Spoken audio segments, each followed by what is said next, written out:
kumargi awas tawisna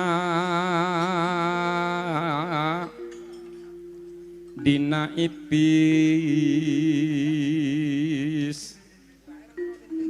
ipis aduh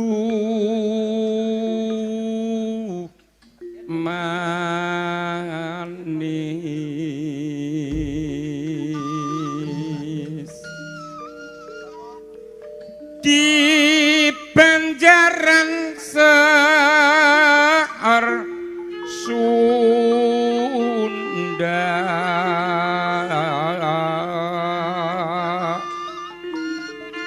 kumaha Bapak Ibu pada damang salametnya madang atur nuhun kadu arestuna kamampele berdua mah mugi-mugi teman dan berdua hidup anu sakinah mawadah warahmah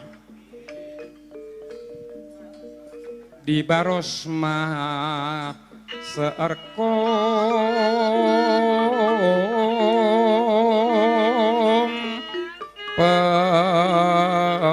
peni anggun kadieu atuh nyai kadieu terang teh bahasa kuring mah madang gitu kagak ngerti gua terang teh ngerti ora bahasa kuring bahasaku kagak ngerti teu nyahonya madang Banjarharja penak seni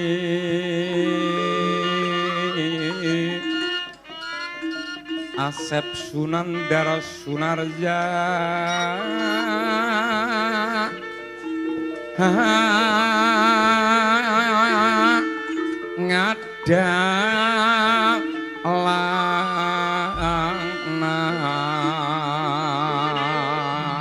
kumaha damang simbah damang atuh nyai simbah pun madang nyai gelis teuing atuh atur nuhun akang gelis tapi bager niku bager napa? atau bangor Oh gede oh iya gede iya. oh gede Lemuk, cilik lemuk nek bager ki dadi ayu dasare solah bawane muno-munone apik ki jenenge bager. nggih. Nek bangor ki wong silir kono. Gone wong kulino nyang kuwi lho. Silir Ngerti silir urung? boten Ndangkrong. boten Ndangkrong ya ora ngerti. Nek Sragen Nglangon kok do sumerep ta Pak kerep mriko ta ya ampun ngerti. Nek Semarang Sunan Mas. oh Nek Tasikmalaya Kebun Kapas. oh Lah nek Surabaya Ndoli. oh Oh aku biyen RT kono kok. nggon napa niku nggon napa niku tempat napa Awewek Bangor. awewek bangor niku barang ala Barang enak. oh Sekali-kali diulang Sunda to Yan. Bangor ya ora ngerti, Ndoli ra ngerti. Cici cangkurileng kapasindenya iramat jaipong nuken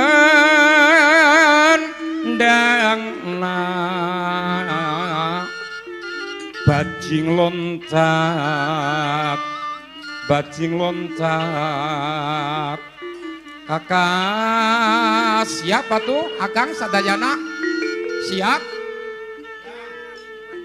bajing loncak kakak wih nah teng tong oh nggih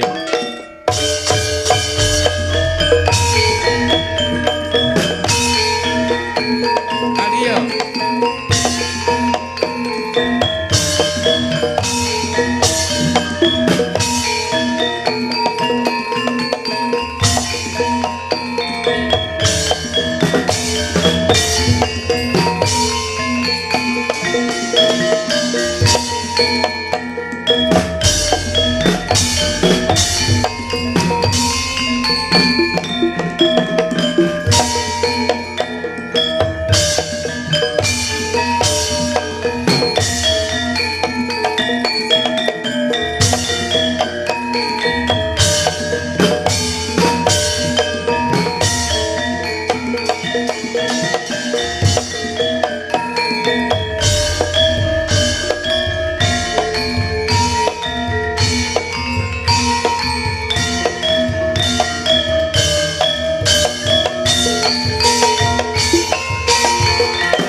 api lepas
rasa ditutukne randu kenter ayun-ayune sarana